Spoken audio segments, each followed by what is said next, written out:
Morning everyone, it's Mel here. I thought I'd do a quick video this morning. I haven't got my normal microphone, so hopefully you can hear me. And I don't usually do like a live video first thing in the morning, especially when I look like this, a nice sexy look first thing. But something came to my mind while I was running, and I thought it might help you girls and guys who are suffering from years or even decades of binge eating and compulsions, which I think would really help your subconscious mind. If you've been following me for a while, I don't help my clients successfully recover rapidly using the traditional therapy or modalities like meditation, meal plans, macro counting, journaling or tapping. I help them get aligned with their subconscious mind, because after all, our subconscious mind is the one that is holding the solution to your problems. So, interesting thing, you might think I'm absolutely bizarre, but I keep hearing around the binge eating kind of groups like Facebook or socially, this thing about calling that binge part a pig or squealing pig or a monster or self-sabotage. And I have a completely opposite belief around that, and that is because I have personally suffered from back-to-back addictions for over 22 years, and I did call it like everything. I was chastising it, saying it was a monster, it was like a bad boy lover, it was a pig, it was not me. But finally, the thing that helped me recover, and I have been recovered for over 10 years now with no relapse, is the fact that I embrace that part. So let me explain this simply. Hi Charles, thank you for watching. So let me explain this to you in kind of a metaphor which will make it a lot easier for you to understand. And really I'm talking to your subconscious mind, because that's the part that is holding, like I said, all the solutions to the problems that you have. And that part of you may have chastised, you may have resented, and you may hate it so much, that behavior, that part of you that is driving the binge eating or the compulsions. But if you think about it like a child, and if you, let's say for example, your child is screaming and crying and and it's nagging you, because when they're small, they don't have that communication, a way to talk to you. And if you're a parent, you will be able to relate to this, especially before they start talking.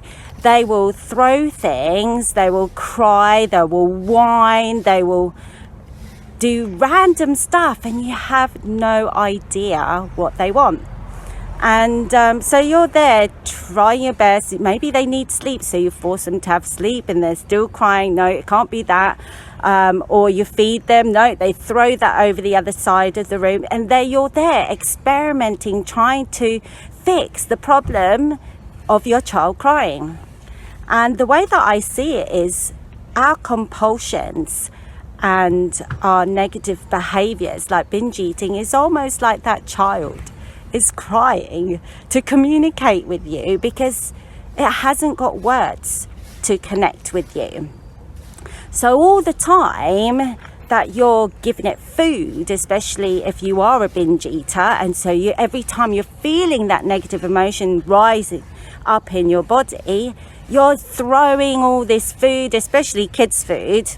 You're not throwing broccoli or throwing lettuce at it. You're more often than not, I know from my personal experience, that it was donuts, chocolate, crisps, cakes, party kids' foods. You're throwing it at at that part that you think it's a monster or a pig or that self-sabotage, but really you're like throwing this to this child or that's trying to communicate with you. That's something that's trying to communicate to you about something. And just like a child, remember this is a metaphor, just like a child, keep giving them the wrong things, that's when that happens. Child throws it the other side of the room, keeps crying and crying and crying and crying because you're not giving that child what it wants.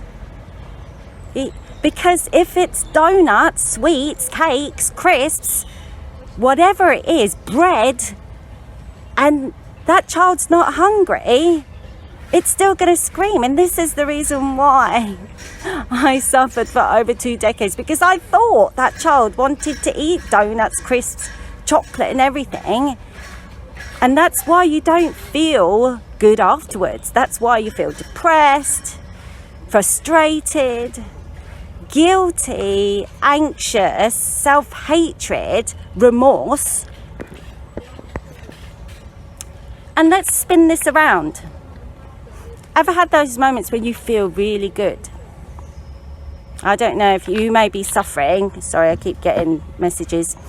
You may be suffering a long time, so you may not even remember the last time that you felt good. But when you do things that are aligned to that part, which you keep calling a pig or a monster or self-sabotage, but really it's that part that is trying to communicate with you. I like to call it that inner wisdom, that part of you that has all the answers. When you do things that are aligned to what you love, do you get those feelings, that guilt, frustration, anger? I hazard a guess that you feel great, amazing.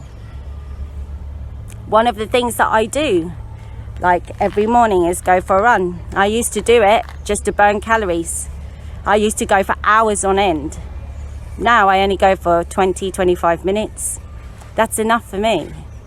I feel really good after that. It makes me think clearer.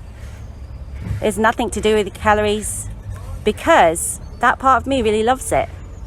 Anything more than that, guarantee you, my body starts going, ugh. I start going, oh, I can't be bothered to move. No, I'm not going. No, it's too much. Because that's my inner wisdom. That's part of me. Knows exactly what I want. So, I hope this video is kind of like, again, like all my other videos, started some cogs going in your mind. In your subconscious mind, which I call your inner wisdom. Because when those cogs starts moving, it will move towards the exact solutions that you need to recover from any of your perceived destructive behaviors.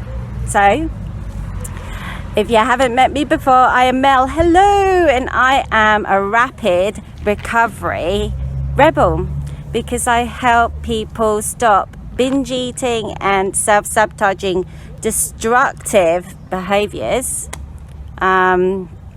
rapidly, because we get to the root cause. We don't deal with the symptom, which is the binge eating, which is the junk food, which is the sweets, and this without using any of the normal like therapy modalities, because it didn't work for me and it hasn't worked with any of my past clients. So no journaling, no meal plans, no macros, just fixing the root or the origin of the problem.